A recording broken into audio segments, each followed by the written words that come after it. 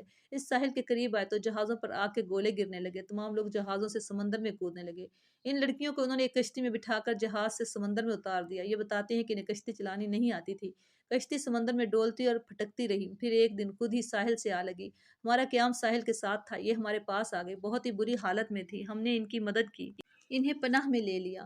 انہیں ہم دھتکار تو نہیں سکتے تھے۔ ہمیں کچھ سمجھ میں نہیں آ رہی تھی کہ ان کا کیا کریں۔ پچھلے پڑاؤ سے یہاں تک انہیں ساتھ لائے ہیں۔ یہ سوار آ گئے۔ ہمارے سامان کی تلاشی لینے لگے۔ ہم نے ان سے تلاشی کی وجہ پوچھی تو انہوں نے بتایا کہ سلطان صلاح الدین امیر مصر کا حکم ہے۔ ہم نے ان کی منت سماجت کی کہ ہمیں اپنے سلطان کے حضور لے چلو۔ ہم عرض کریں گے کہ ان لڑکیوں کو اپنی پناہ میں لے لیں۔ ہم سفر میں ہیں۔ انہیں کہاں کہاں ساتھ لیے پھریں گے۔ لڑکیوں سے پوچھا تو وہ سسلی کی زبان بول رہی تھی۔ وہ ڈری ڈری سی لگتی تھی۔ ان میں سے 2-3 اکٹھی ہی بولنے لگی۔ سلطان صلاح الدین ایوبی نے تاجروں سے پوچھا کہ ان کی زبان کون سمجھتا ہے۔ ایک نے بتایا کہ صرف میں سمجھتا ہوں۔ یہ التجا کر رہی ہیں کہ سلطان انہیں پناہ میں لے لے۔ کہتی ہیں کہ ہم تاجروں کے قافلے کے ساتھ نہیں جائیں گی۔ کہیں ایسا نہ ہو کہ راستے میں ڈاکو ہمیں اٹھا کر لے جائیں۔ ادھر جنگ بھی ہو رہی ہے۔ ہر طرف عیسائیوں اور مسلمانوں کے سپاہی بھاگتے دوڑتے پھر رہے ہیں۔ ہمیں سپاہیوں سے بہت ڈر آتا ہے۔ ہمیں جب گھروں سے اٹھایا گیا تو ہم سب کنواری تھی۔ ان فوجیوں نے بحری جہاز میں ہمیں طوائفیں بنائے رکھا۔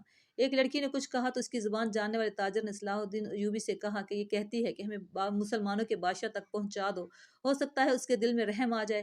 ایک اور لڑکی بول پڑی۔ اس کی آواز رندھائی ہوئی تھی۔ تاجر نے کہا یہ کہتی ہے کہ ہمیں عیسائی سپاہیوں کے حوالے نہ کیا جائے۔ میں مسلمان ہو جاؤں گی بشرطے کہ کوئی اچھی حیثیت والا مسلمان میرے ساتھ شادی کر لے۔ 2-3 لڑکیاں پیچھے کھڑی منہ چھپانے کی کوشش کر رہی تھی۔ ان کے چہروں پر گھبراہٹ تھی اور باتیں کرتے شرماتی یا ڈرتی تھی۔ صلاح الدین ایوبی نے تاجر سے کہا انہیں کہو کہ عیسائیوں کے پاس نہیں جانا چاہتی۔ ہم انہیں اسلام قبول کرنے پر مجبور نہیں کر سکتے۔ یہ لڑکی جو کہہ رہی ہے کہ مسلمان ہو جائے گی بشرطے کہ کوئی مسلمان اس کے ساتھ شادی کر لے تو اسے کہو کہ میں اس کی پیشکش قبول نہیں کر سکتا کیونکہ یہ خوف اور مجبوری کے عالم میں اسلام قبول کرنا چاہتی ہے۔ انہیں بتاؤ کہ انہیں مجھ پر اعتماد ہے تو میں انہیں اسلام کی بیٹیوں کی طرح پناہ میں لیتا ہوں۔ اپنے دارالحکومت میں جا کر یہ انتظام کر دوں گا کہ انہیں عیسائی راہبوں یا کسی پادری کے پاس بھجوا دوں۔ پادری یروشلم میں ہوں گے۔ دوسری صورت یہ ہے کہ جب عیسائی قیدیوں کو آزاد کیا جائے گا تو میں کوشش کروں گا کہ ان کی شادیاں قابل اعتماد اور اچھی حیثیت کے قیدیوں کے ساتھ کر دوں۔ انہیں یہ بھی بتا دو کہ کسی مسلمان کو ان سے ملنے کی اجازت نہیں ہوگی اور نہ انہیں اجازت ہوگی کہ یہ کسی مسلمان سے ملیں۔ ان کی ضروریات اور عزت کا خیال رکھا جائے گا۔ تاجر نے لڑکیوں کی ان کی زبان میں سلطان ایوبی کی ساری باتیں بتائی تو ان کے چہرے پر رونق آ گئی۔ وہ ان شرائط پر رضامند ہو گئے۔ تاجر شکریہ ادا کر کے چلے گئے۔ صلاح الدین ایوبی نے لڑکیوں کے لیے الگ خیمہ لگانے اور خیمے کے باہر ہر وقت ایک سنتری موجود رہنے کا حکم دیا۔ وہ خیمے کی جگہ بتانے ہی لگا تھا کہ 6 صلیبی قیدی سلطان ایوبی کے سامنے لائے گئے۔ بہت ہی بری حالت میں تھے۔ ان کے کپڑے بھیگے ہوئے تھے۔ کپڑوں پر خون بھی تھا، ریت بھی۔ ان کے چہرے لاشوں کی مانند تھے۔ ان کے متعلق بتایا گیا کہ 1.5-2 میل دور ساحل پر بے سود پڑے تھے۔ وہ ٹوٹی ہوئی کشتی پر تیر رہے تھے۔ ایک دن کشتی پانی بھر جانے سے ڈوب گئی۔ یہ سب تیر کر ساحل پر پہنچے۔ کشتی میں 22 افراد سوار تھے۔ صرف یہ 6 زندہ بچے۔ ان سے چلا نہیں جاتا تھا۔ یہ صلیبی لشکر کے سپاہی تھے۔ یہ سب دھڑم سے بیٹھ گیا۔ ان میں سے ایک چہرے مہرے سے لگتا تھا کہ معمولی سپاہی نہیں ہے۔ وہ کرہا رہا تھا۔ اس کے کپڑوں اور خون کا ایک دھبا بھی نہیں تھا مگر زخمیوں سے زیادہ تکلیف میں معلوم ہوتا تھا۔ اس نے 7 لڑکیوں کو غور سے دیکھا اور پھر کرہانے لگا۔ یہ صلاح الدین ایوبی کا حکم تھا کہ ہر قیدی اسے دکھایا جائے۔ چونکہ قیدی ابھی تک سمندر سے بچ بچ کر نکل رہے تھے اس لیے ہر ایک قیدی ایوبی کے سامنے لایا جاتا تھا۔ اس نے ان قیدیوں کو بھی دیکھا۔ کسی سے کوئی بات نہ کی البتہ اس قیدی کو جو سب سے زیادہ کرہا رہا تھا اور جس کے جسم پر کوئی زخم بھی نہ تھا غور سے دیکھا اور آہستہ سے اپنے سلاروں سے کہا علی بن سفیان ابھی تک نہیں آیا؟ ان تمام قیدیوں سے جو اب تک ہمارے سامنے آ چکے ہیں بہت کچھ پوچھنا ہے، ان سے معلومات لینی ہے۔ اس نے اس قیدی کی طرف دیکھ کر کہا یہ آدمی کماندار معلوم ہوتا ہے، اسے نظر میں رکھنا اور جب بھی علی بن سفیان آئے تو اسے کہنا کہ اس سے تفصیلی پوچھ گچھ کرے۔ معلوم ہوتا ہے اسے اندر کی چوٹیں آئی ہیں، شاید پسلیاں ٹوٹی ہوئی ہیں۔ انہیں فوراً زخمی قیدیوں کے خیمے میں پہنچا دو، انہیں کھلاؤ پلاؤ اور ان کی مرہم پٹی کرو۔ قیدیوں کو اس طرف لے جایا گیا جس طرف زخمی قیدیوں کے خیمے تھے۔ لڑکیاں انہیں جاتا دیکھتی رہی، پھر ان لڑکیوں کو بھی لے گیا۔ فوج کے خیموں سے تھوڑی دور لڑکیوں کے لیے خیمہ نصب کیا جا رہا تھا۔ وہاں سے کوئی 100 قدم دور زخمی قیدیوں کے خیمے تھے، وہاں بھی ایک خیمہ گاڑا جا رہا تھا۔ 6 نئے قیدی زمین پر لیٹے ہوئے تھے۔ لڑکیاں ان کی طرف دیکھ رہی تھی۔ دونوں خیمے کھڑے ہو گئے۔ لڑکیاں اپنے خیمے میں چلی گئی اور زخمیوں کو ان کے اپنے خیمے میں لے گئے۔ ایک سنتری لڑکیوں کے خیمے کے باہر کھڑا ہو گیا۔ لڑکیوں کے لیے کھانا آ گیا جو انہوں نے کھا لیا۔ پھر ایک لڑکی خیمے سے نکل کر اس خیمے کی طرف دیکھنے لگی جس میں نئے 6 قیدی کو لے کر گئے تھے۔ اس کے چہرے پر اب گھبراہٹ اور خوف کا کوئی تاثر نہیں تھا۔ سنتری نے اسے دیکھا، اس نے لڑکی کو دیکھا۔ لڑکی نے مسکرا کر اشارہ کیا کہ وہ زخمیوں کے خیمے کی طرف جانا چاہتی ہے۔ سنتری نے سر ہلا کر اسے روک دیا۔ لڑکیوں کو خیمے سے دور جانے یا کسی سے ملنے کی اجازت نہیں تھی۔ لڑکیوں اور 6 زخمیوں کے درمیان بہت سے درخت تھے۔ بائیں طرف مٹی کا ایک ٹیلہ تھا جس پر جھاڑیاں تھیں۔ سورج غروب ہو گیا، پھر رات تاریک ہونے لگی۔ کیمپ کے گل گباڑے پر نیند غالب آنے لگی۔ پھر زخمیوں کے کرہانے کی آوازیں رات کے سکوت میں کچھ زیادہ ہی صاف سنائی دینے لگی۔ دور پرے بحیرہ روم کا شور دبی دبی مسلسل گونج کی طرح سنائی دے رہا تھا۔ صلاح الدین ایوبی کے اس جنگی کیمپ میں جاگنے والوں میں سے چند ایک سنتری تھے یا وہ زخمی قیدی جنہیں زخم سونے نہیں دے رہے تھے۔ یہ صلاح الدین ایوبی کے خیمے کے اندر دن کا سما تھا۔ وہاں کسی کو بھی نیند نہیں آئی تھی۔ سلطان ایوبی کے 3 سالار اس کے پاس بیٹھے تھے اور باہر محافظ دستہ بیدار تھا۔ سلطان ایوبی نے ایک بار پھر کہا، علی بن سفیان ابھی تک نہیں آیا۔ اس کے لہجے میں تشویش تھی۔ اس نے کہا، اس کا قاصد بھی نہیں آیا؟ اگر کوئی گڑبڑ ہوتی تو اطلاع آ چکی ہوتی۔ ایک سالار نے کہا، معلوم ہوتا ہے وہاں سب ٹھیک ہے۔ امید تو یہی رکھنی چاہیے، صلاح الدین ایوبی نے کہا، لیکن 50,000 کے لشکر نے بغاوت کر دی تو سنبھالنا مشکل ہو جائے گا۔ وہاں ہماری نفری 1,500 سوار اور 2,700 پیادہ ہیں۔ ان کے مقابلے میں سوڈانی بہتر اور تجربہ کار عسکری ہیں اور تعداد میں بھی بہت زیادہ ہیں۔ ناجر اس کے سازشی ٹولے کے خاتمے کے بعد بغاوت ممکن نظر نہیں آتی۔ ایک اور سالار نے کہا، قیادت کے بغیر سپاہی بغاوت نہیں کریں گے۔ پیش بندی ضروری ہے، صلاح الدین ایوبی نے کہا، لیکن علی آ جائے تو پتہ چلے کہ پیش بندی کس قسم کی جائے۔ صلیبیوں کے روکنے کے لیے تو سلطان ایوبی خود آیا تھا، لیکن دارالحکومت میں سوڈانی فوج کی بغاوت کا خطرہ تھا۔ علی بن سفیان کو سلطان ایوبی نے وہیں چھوڑ دیا تھا تاکہ وہ سوڈانی لشکر پر نظر رکھے اور بغاوت کو اپنے خصوصی فن سے دبانے کی کوشش کرے۔ اسے اب تک صلاح الدین ایوبی کے پاس آ کر وہاں کے احوال اور کوائف بتانے تھے، مگر وہ نہیں آیا تھا، جس سے سلطان ایوبی بے چین ہوا جا رہا تھا۔ وہ جب اپنے سالاروں کے ساتھ قہرہ کی صورتحال کے متعلق باتیں کر رہا تھا، اس کا تمام کیمپ گہری نیند سو چکا تھا، مگر 7 لڑکیاں جاگ رہی تھیں جنہیں سلطان ایوبی نے پناہ میں لے لیا تھا۔ ایک بار سنتری نے خیمے کا پردہ اٹھا کر دیکھا، اندر دیا جل رہا تھا۔ پردہ ہٹتے ہی لڑکیاں خراٹے لینے لگی۔ سنتری نے دیکھا کہ وہ پوری 7 ہیں اور سو رہی ہیں تو اس نے پردہ گرا دیا اور خیمے کے ساتھ لگ کر بیٹھ گیا۔ خیمے کے پردے کے ساتھ جو لڑکی تھی، اس نے نیچے سے پردہ ذرا سا ہٹایا اور ساتھ والی کو آہستہ سے بتایا کہ وہ بیٹھ گیا ہے۔ ساتھ والی نے اگلی لڑکی کے کان میں کہا کہ وہ بیٹھ گیا ہے۔ اسی طرح کانوں پہ یہ اطلاع 7ویں لڑکی تک پہنچ گئی کہ سنتری بیٹھ گیا ہے۔ ایک لڑکی جو خیمے کے دوسرے دروازے کے ساتھ تھی آہستہ سے اٹھ بیٹھی اور بستر سے نکل گئی۔ بستر زمین پر بچھے تھے، اس نے اوپر لینے والے کمبل اس طرح بستر پہ پھیلا دیے جیسے ان کے نیچے لڑکی لیٹی ہو۔ وہ پاؤں سرکتی خیمے کے دروازے تک گئی، پردہ ہٹایا اور باہر نکل گئی۔ باقی سب 6 لڑکیوں نے آہستہ آہستہ خراٹے لینے شروع کر دیے۔ سنتری کو معلوم تھا کہ اس منظر سے بچ کر نکلی پناہ گزین لڑکیاں ہیں، کوئی خطرناک قیدی تو نہیں۔ وہ بیٹھ کر اونگتا رہا۔ لڑکی دبے پاؤں ایسے رخ پر ٹیلے کی طرف بھاگی جس رخ سے اس کے اور سنتری کے درمیان خیمہ حائل رہا۔ ٹیلے کے پاس پہنچ کر اس نے اس خیمے کا رخ کر لیا جس میں 6 نئے قیدی رکھے گئے تھے۔ رات تاریک تھی، وہاں کچھ درخت تھے۔ سنتری اب ادھر دیکھتا بھی تو اسے لڑکی نظر نہ آتی۔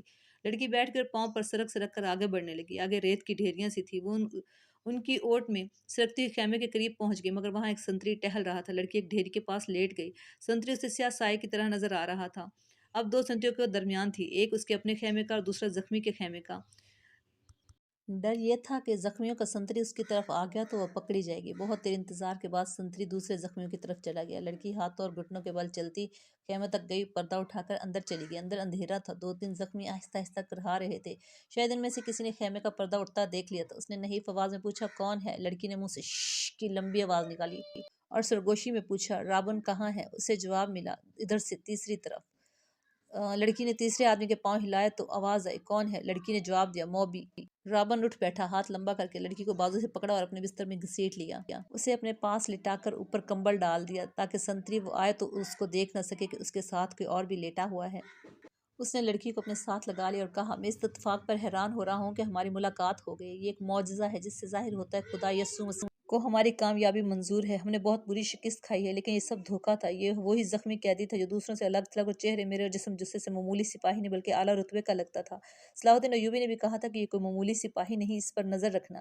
علی بن سفیان اسے تفتیش اور تحقیقات کرے گا۔ تم کتنے کچھ زخمی ہو؟ لڑکی نے اس سے پوچھا۔ کوئی ہڈی تو نہیں ٹوٹی؟ میں بالکل ٹھیک ہوں، رابن نے جواب دیا، خراش تک نہیں آئی۔ انہیں بتایا ہے کہ اندر کی چوٹیں اور سینے کے اندر شدید درد ہے، لیکن میں بالکل تندرست ہوں۔ پھر یہاں کیوں آ گئے؟ لڑکی نے پوچھا۔ میں نے بہت کوشش کی کہ مصر میں داخل ہو جاؤں، سوڈانی لشکر تک پہنچ سکوں، لیکن ہر طرف اسلامی فوج پھیلی ہوئی ہے، کوئی راستہ نہیں ملا۔ ان 5 زخمیوں کو اکٹھا کیا اور ان کے ساتھ زخمی بن کر یہاں آ گیا۔ اب فرار کی کوشش کروں گا جو ابھی ممکن نظر نہیں آتی۔ اس نے ذرا غصے سے کہا، مجھے 2 سوالوں کا جواب دو۔ ایوبی کو میں نے زندہ دیکھا ہے، کیوں؟ کیا تیر ختم ہو گئے تھے یا وہ حرام خور بزدل ہو گئے ہیں؟ اور دوسرا سوال یہ ہے کہ تم 7 کی 7 لڑکیاں مسلمانوں کی قید میں کیوں آ گئی؟ کیا وہ 5 مر گئے ہیں یا بھاگ گئے ہیں؟ وہ زندہ ہے، رابن موبی نے کہا۔ تم کہتے ہو خدا یسوع مسیح کو ہماری کامیابی منظور ہے، لیکن میں کہتی ہوں کہ ہمارا خدا ہمیں کسی گناہ کی سزا دے رہا ہے۔ صلاح الدین اس لیے زندہ ہے کہ تیر اس کے پیروں کے درمیان ریت میں لگا تھا۔ کیا تیر کسی لڑکی نے چلایا تھا؟ رابن نے پوچھا۔ کرسٹوفر کہاں تھا؟ اس نے چلایا تھا مگر کرسٹوفر کا تیر خطا گیا؟ رابن نے حیرت سے تڑپ کر پوچھا۔ وہ کرسٹوفر جس کی تیر اندازی نے شاہ اگسٹس کو حیران کر دیا اور اس کی ذاتی تلوار انعام میں پائی۔ یہاں آ کر اس کا نشانہ اتنا چوک گیا کہ 6 فٹ لمبا اور 3 فٹ چوڑا صلاح الدین اس کے تیر سے بچ گیا۔ بدبخت کے ہاتھ ڈر سے کانپ گئے ہوں گے۔ فاصلہ زیادہ تھا، موبی نے کہا، اور کرسٹوفر کہتا تھا کہ تیر کمان سے نکلنے ہی لگا تھا کہ کھلی ہی آنکھ میں مچھر پڑ گیا۔ اس حالت میں اس کا تیر نکل گیا۔ پھر کیا ہوا؟ جو ہونا چاہیے تھا، موبی نے کہا۔ صلاح الدین ساحل پر گیا تھا تو اس کے ساتھ 3 کمانڈر تھے اور 4 محافظوں کا دستہ تھا۔ وہ ہر طرف پھیل گئے۔ یہ تو ہماری خوش قسمتی تھی کہ علاقہ چٹانی تھا۔ کرسٹوفر بچ کے نکل آیا اور پھر ہمیں اتنا وقت مل گیا کہ ترکش اور کمان تیر میں دبا کر اوپر اونٹ بٹھا دیے۔ سپاہی آ گئے تو کرسٹوفر نے انہیں بتایا کہ وہ 5 مراکش کے تاجر ہیں اور یہ لڑکیاں سمندر سے نکل کر ہماری پناہ میں آئی ہیں۔ مسلمان سپاہیوں نے ہمارے سامان کی تلاشی لی، انہیں تجارتی سامان کے سوا کچھ بھی نہ ملا۔ وہ ہم سب کو سلطان ایوبی کے سامنے لے آئے۔ ہم نے یہ ظاہر کیا کہ ہم سسلی زبان کے سوا اور کوئی زبان نہیں جانتی۔ کرسٹوفر نے ایوبی سے کہا کہ وہ ہماری زبان جانتا ہے۔ ہم ساتوں لڑکیوں نے چہروں پر گھبراہٹ اور خوف پیدا کر لیا۔ موبی نے رابن کو وہ ساری باتیں سنائی جو صلاح الدین ایوبی کے ساتھ ہوئی تھی۔ یہ 7 لڑکیاں اور 5 آدمی جو مراکشی تاجروں کے بھیس میں تھے، حملے سے 2 روز پہلے ساحل پر اتارے گئے تھے۔ 5واں آدمی صلیبیوں کے تجربہ کار جاسوس اور کمانڈو تھے۔ لڑکیاں بھی جاسوس تھیں۔ جاسوسی کے علاوہ ان کے ذمہ یہ کام بھی تھا کہ مسلمانوں کو سلاروں کو اپنے جال میں پھانسیں۔ وہ خوبصورت تو تھی ہی، انہیں جاسوسی اور ذہنوں کی تخریب کاری کی خاص ٹریننگ دی گئی تھی۔ اس ٹریننگ میں اداکاری خاص طور پر شامل تھی۔ 5 مردوں کا یہ مشن تھا کہ صلاح الدین ایوبی کو ختم کرنا اور ناجی کے ساتھ رابطہ رکھنا۔ یہ لڑکیاں مصر کی زبان روانی سے بول سکتی تھی لیکن انہیں ظاہر نہیں ہونے دیا۔ راون اس شعبے کا سربراہ تھا، اسے ناجی تک پہنچنا تھا، مگر صلاح الدین ایوبی اور علی بن سفیان کی چال نے یہاں کے حالات کا رخ ہی الٹا کر دیا تھا۔ کیا تم صلاح الدین کو جال میں نہیں پھانس سکتی؟ ابھی تو یہاں پہلی رات ہے، موبی نے کہا۔ اس نے ہمارے متعلق جو فیصلہ دیا ہے اگر وہ سچے دل سے دیا تو اس کا مطلب یہ ہے کہ وہ مرد نہیں پتھر ہے۔ اگر اسے ہمارے ساتھ کوئی دلچسپی ہوتی تو کسی ایک لڑکی کو اپنے خیمے میں بلا لیتا۔ اسے قتل کرنا بھی آسان نہیں۔ وہ ایک ہی بار ساحل پر آیا تھا مگر تیر خطا گیا۔ وہ سلاروں اور محافظوں کے نرغے میں رہتا ہے۔ ادھر ایک سنتری ہمارے سر پر کھڑا ہے اور محافظوں کے پورے دستے نے صلاح الدین کے خیمے کو گھیر رکھا ہے۔ وہ 5 کہاں ہیں؟ رابن نے پوچھا۔ تھوڑی دور ہیں، موبی نے جواب دیا، وہ ابھی یہیں رہیں گے۔ سنو موبی، رابن نے کہا، اس شکست نے مجھے پاگل کر دیا ہے۔ میرے ضمیر پر اتنا بوجھ آ پڑا ہے جسے شکست کی ذمہ داری مجھ پر عائد ہوتی ہے۔ سلیب پر ہاتھ رکھ کر حلف تو سب سے لیا گیا ہے مگر لیکن ایک سپاہی کے حلف میں اور میرے حلف میں زمین آسمان جتنا فرق ہے۔ میرے رتبے کو سامنے رکھو، میرے فرائض کو دیکھو۔ آدھی جنگ مجھے زمین کے نیچے سے اور پیٹھ کے پیچھے سے وار کر کے جیتنی تھی مگر میں اور تم 7 اور وہ 5 اپنا فرض ادا نہیں کر سکے۔ مجھ سے یہ سلیب جواب مانگ رہی۔ اس نے گلے میں ڈالی سلیب ہاتھ میں لے کر کہا، میں اسے اپنے سینے سے جدا نہیں کر سکتا۔ اس نے موبی کی سلیب بھی اپنے ہاتھ میں لے لی اور کہا کہ تم اپنے ماں باپ کو دھوکہ دے سکتی ہو، اس سلیب سے آنکھیں نہیں چرا سکتی۔ اس نے جو فرض تمہیں سونپا ہے وہ پورا کرو۔ خدا نے تمہیں جو حسن دیا ہے وہ چٹانوں کو پھاڑ کر تمہیں رستہ دے دے گا۔ میں تمہیں پھر کہتا ہوں کہ ہماری اچانک اور غیر متوقع ملاقات اس بات کا ثبوت ہے کہ ہم کامیاب ہوں گے۔ ہمارا لشکر بحیرہ روم کے اس پار اکٹھے ہو رہے ہیں۔ جو مر گئے سو مر گئے، جو زندہ ہیں وہ جانتے ہیں کہ یہ قسط نہیں، دھوکہ تھا۔ تم اپنے خیمے میں واپس جاؤ اور ان لڑکیوں سے کہو کہ خیمے میں نہ پڑی رہیں، بار بار صلاح الدین ایوبی سے ملیں اور اس کے سلاروں سے ملیں، بے تکلفی پیدا کریں، مسلمان ہو جانے کا جھانسا دیں۔ آگے وہ جانتے ہیں کہ انہیں کیا کرنا ہے۔ سب سے پہلے تو یہ معلوم کرنا ہے کہ یہ ہوا کیا۔ موبی نے کہا، کیا سوڈانیوں نے ہمیں دھوکہ دیا ہے؟ میں یقین کے ساتھ کچھ نہیں کہہ سکتا۔ رابن نے کہا، میں نے حملے سے بہت پہلے مصر میں پھیلائے ہوئے اپنے جاسوسوں سے جو معلومات حاصل کی تھی وہ یہ ہے کہ صلاح الدین ایوبی کو سوڈانیوں کے 50,000 محافظ لشکر پر بھروسہ نہیں، حالانکہ یہ مسلمانوں کے واسطۂ مصر کی اپنی فوج ہے۔ ایوبی نے آ کر مصری فوج تیار کر لی ہے۔ سوڈانی اس میں شامل نہیں ہونا چاہتے۔ ان کے کمانڈر ناجی نے ہم سے مدد طلب کی تھی۔ میں نے اس کا خط دیکھا تھا اور میں نے تصدیق کی تھی یہ خط ناجی ہی کا ہے اور اس میں کوئی دھوکہ نہیں، مگر ہمارے ساتھ ہماری تاریخ کا سب سے بڑا دھوکہ ہوا ہے۔ مجھے یہ معلوم کرنا ہے کہ یہ ہوا کیسے، کس نے کیا۔ میں یہ چھان بین کیے بغیر واپس نہیں جا سکتا۔ شاہ اگسٹس نے بڑے فخر سے کہا تھا کہ میں مسلمانوں کے گھروں کے اندر کے بھید معلوم کر کے ان کی بنیادیں ہلا دوں گا۔ اب تصور کرو موبی، شہنشاہ کے دل پر کیا گزر رہی ہوگی، وہ مجھے سزائے موت سے کیا کم سزا دے گا۔ سلیب کا قہر الگ مجھ پر نازل ہوگا۔ میں سب جانتی ہوں، موبی نے کہا، جذباتی باتیں نہ کرو، عمل کی بات کرو، مجھے بتاؤ میں کیا کروں۔ رابن کے اعصاب پر اپنا فرض اور شکست کا احساس اس حد تک غالب تھا کہ اسے یہ بھی احساس نہیں تھا کہ موبی جیسی دلکش لڑکی جس کے ایک ایک نقش میں شراب کا طلسم بھرا ہوا ہے اس کے سینے سے لگی ہوئی ہے۔